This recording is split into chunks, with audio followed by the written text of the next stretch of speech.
सर्वनाम प्रोनाउन की परिभाषा। जिन शब्दों का प्रयोग संज्ञा के स्थान पर किया जाता है उन्हें सर्वनाम कहते हैं। दूसरे शब्दों में सर्वनाम उस विकारी शब्द को कहते हैं जो पूर्वापर संबंध से किसी भी संज्ञा के बदले आता है।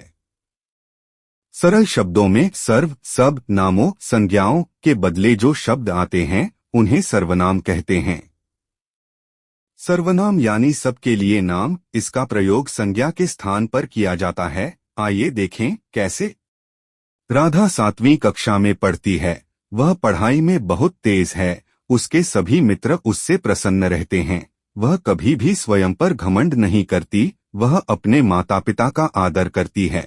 आपने देखा कि ऊपर लिखे अनुच्छेद में राधा के स्थान पर वह, उसके, उससे, स्वयं, अपने आदि शब्दों का प्रयोग हुआ है।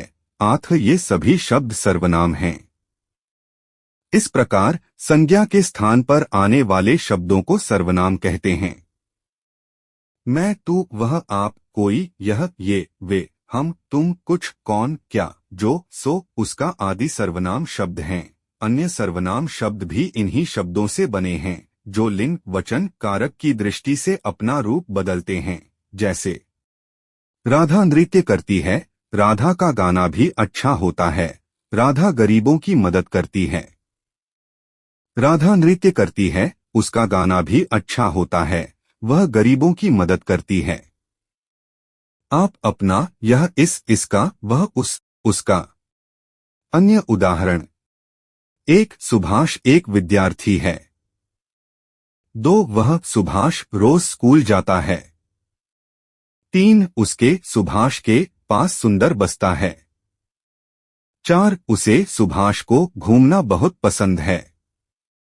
उपयुक्त वाक्यों में सुभाष शब्द संज्ञा है तथा इसके स्थान पर वह, उसके, उसे शब्द संज्ञा सुभाष के स्थान पर प्रयोग किए गए हैं, इसलिए ये सर्वनाम है।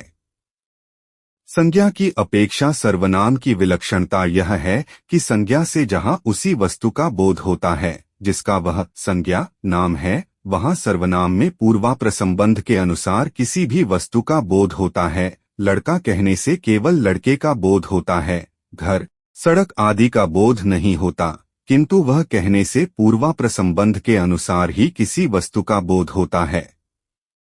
सर्वनाम के भेद। सर्वनाम के 6 भेद होते हैं। 1 पुरुषवाचक सर्वनाम पर्सनल प्रोनाउन। 2 निश्चयवाचक सर्वनाम डेमोन्स्ट्रेटिव प्रोनाउन। 3 अनिश्चयवाचक सर्वनाम इंडेफिनिट प्रोनाउन। 4 संबंधवाचक सर्वनाम रिलेटिव प्रोनाउन। 5 प्रश्नवाचक सर्वनाम इंटेरोगेटिव प्रोनाउन। 6 निजवाचक सर्वनाम रिफ्लेक्सिव प्रोनाउन।